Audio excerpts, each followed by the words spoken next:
మంత్రి గారిని కోరేది ఒక్కటే, ఇవాళ ఈ ప్రభుత్వం వచ్చిన తర్వాత ఎస్ఎఫ్సి నిధులు విడుదల కావట్లేదు.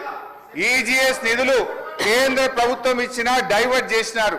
15th ఫైనాన్స్ కమిషన్ డబ్బులు కేంద్ర ప్రభుత్వం ఇస్తే డైవర్ట్ చేసినారు. జీపీ జనరల్ ఫండ్ కూడా వాళ్ళ డబ్బులు వాళ్ళు ఖర్చు పెట్టుకోవడానికి కూడా ఫైనాన్స్ నుంచి క్లియరెన్స్ ఇయ్యక చెక్కులు పాసుగాక ఇవాళ సర్పంచులు ఆత్మహత్య చేసుకునేటువంటి పరిస్థితి వచ్చింది. అప్పులు చేసి బంగారం కుదబెట్టి పనిచేస్తే ఈ బిల్లులు ఇయ్యారు అధ్యక్ష. ఒక్క నవంబర్ నెలలో బడా బడా కాంట్రాక్టర్లకు 1200 కోట్లకు పైగా బిల్లులు ఇచ్చారు. ఒక్క నెలలో 1200 కోట్లు బడా కాంట్రాక్టర్లకు ఇస్తారు.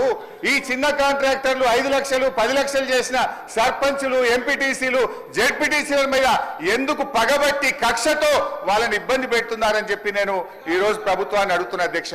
ఈ రోజు పరిస్థితి ఏమైంది?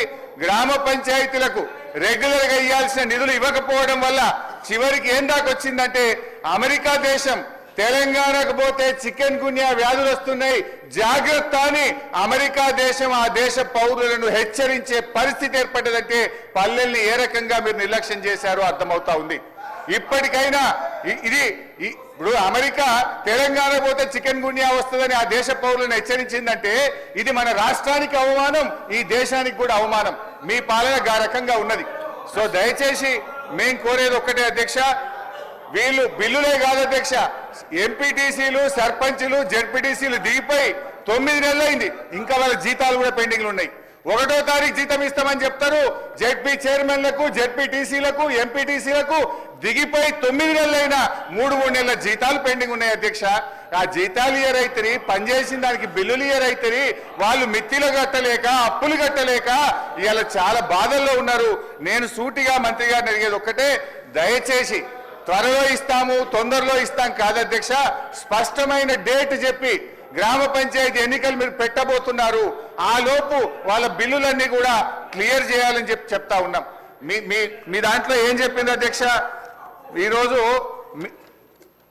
ఇది మీ మేనిఫెస్టో, కాంగ్రెస్ పార్టీ మేనిఫెస్టోలో ఏం చెప్పింది అధ్యక్ష?